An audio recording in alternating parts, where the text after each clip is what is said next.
శీతాకాలం వచ్చేసిందండి. ఈరోజైతే మంచు బాగా ఎక్కువగా కురిసిందనమాట. దానివల్ల మొక్కలు, పువ్వుల మీద మంచు బిందువులు నిలిచిపోయి చూడ్డానికి భలే అందంగా ఉన్నాయి. శీతాకాలంలో చలి పెరిగే కొద్దీ మల్లెపూలు పూయడం కూడా తగ్గుతూ వస్తుంది. ఈరోజైతే గులాబీలన్నీ కూడా జంట పువ్వులు పూసాయండి. ఇవి నాటు గులాబీ అనమాట. చాలా మంచి సువాసనొస్తాయి. శీతాకాలంలో గొంగళి పురుగుల బెడద కూడా కొంచెం ఎక్కువగానే ఉంటుందండి. అలాగే గులాబీ మొక్కల ఆకులు పసుపుగా అయిపోవడం, ఎండిపోవడం లాంటివి జరుగుతూ ఉంటాయి.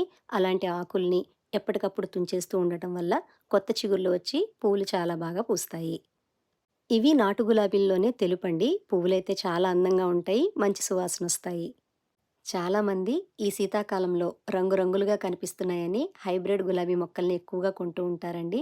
అవి కేవలం శీతాకాలంలోనే పూస్తాయి. సంవత్సరం అంతా పుయ్యవు అని గమనించాలి.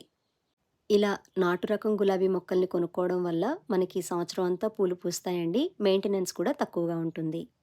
ఈరోజు కార్తీక పౌర్ణమి కదండీ! మా శివయ్యకి పెరటిలో పూసిన పూలన్నింటితోనూ అందంగా అలంకరించి మారేడు దళాలతో పూజ చేశాను. కార్తీక మాసంలో మహాదేవుడైన శివునికి ఒక్క మారేడు దళం పెట్టినా చాలా మంచిది అంటూ ఉంటారు. ఈ మారేడు దళంలో మెడిసినల్ వాల్యూస్ ఎక్కువగా ఉంటాయంటండి. పూజ అయిపోయిన తర్వాత మారేడు దళాల్ని పారేయకుండా ఇలా ఒక గ్లాసు నీటిలో వేసి రాత్రంతా పక్కన ఉంచేసి ఉదయాన్నే ఆ నీటిని తాగడం వల్ల ఇండైజెషన్ ప్రాబ్లం ఉన్న వాళ్ళకి తగ్గిపోతుందంటండి.